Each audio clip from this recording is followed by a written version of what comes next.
Patay na matagpuan ang menor de edad na lalaking tinangay ng rumaragasang tubig sa Canlaon City. Pinilit daw nitong tawirin ng ilog para isalba ang kanilang mga alagang hayop. Samantala, daan-daang individual naman ang nilikas dahil sa pagbaha. Si Ryan Nesige sa detalye.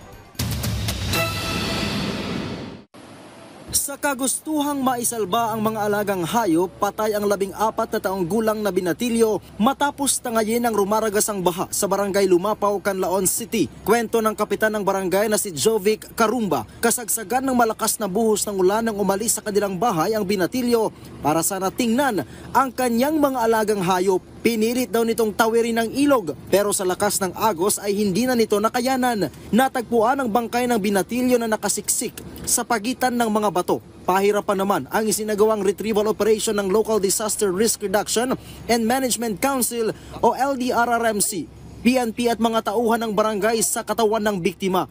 Bukod kasi sa malakas na agos ng tubig, dagdag pahirap din ang paghahanap sa bangkay dahil sa malalaking bato sa ilog.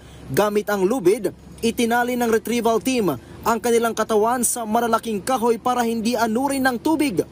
Natulog lang daw yun sa kanila. Tapos, inaya yung pinsan niya na pumunta doon sa Okyot. Okyot is isang hill na nasa middle ng dalawang ilog. Yung ilog na yun, malakas, sobrang lakas talaga. Kasi daw, yung kambing niya na ilagay doon namatay. Umapaw na rin ang ilang tulay sa Canlaon City dahil sa walang patid na ulan dulot ng bagyong Ferdy at habagat. Walang storm warning signal pero ganito kalakas ang hampas ng hangin. Sa lakas ng hangin, kung minsan, mistulang tunog na ito ng kulog. Halos 24 oras ang buhos ng ulan dito. Sa video na ito, makikita ang pagragasan ng tubig sa Barangay Pula, dahilan para hindi na makadaan ang ilang sasakyan. Samantala, nagkakasakit na ang ilang matatanda at bata na nasa evacuation center. Kabilang sa mga sakit na idinadaing ng ilang bakwit ang lagnat, ubo, sipon at pangangati sa katawan, tulad na lamang ng anak ni Divina na nakakaramdam ng pangangati sa kanyang lieg. Kwento niya, nagsimula lang daw ito sa maliit na parang sugat, pero napansin daw niya na palaki ito ng palaki. Dugay-dugay naman guro ne. Sige naman yung gana sa niya. Mudako bitaw niya. Butana lang ko na kung sa ako itambal nila para maayo. Ang Canlaon City Health Office tiniyak na on top of the situation sa lagay ng kalusugan ng mga bakwit. Katunayan, araw-araw ang ginagawang pag-iikot ng kanilang barangay health workers sa lahat ng evacuation center.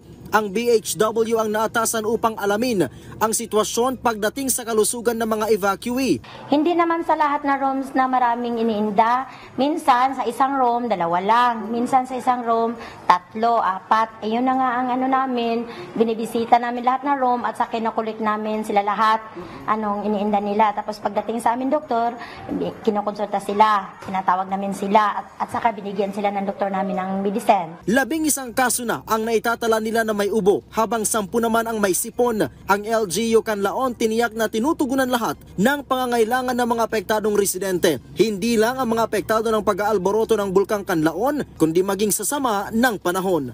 Rest assured that your local government and the national government is compassionate enough and have a heart to extend and to see the needs of my fellow Canlaonians na ma-address natin kung ano yung mga kailangan. Ang ina-advise namin sa kanila pag nagbibisita kami sa kanilang mga rooms, palagi na i-maintain nila yung kalinisan sa kanilang rooms.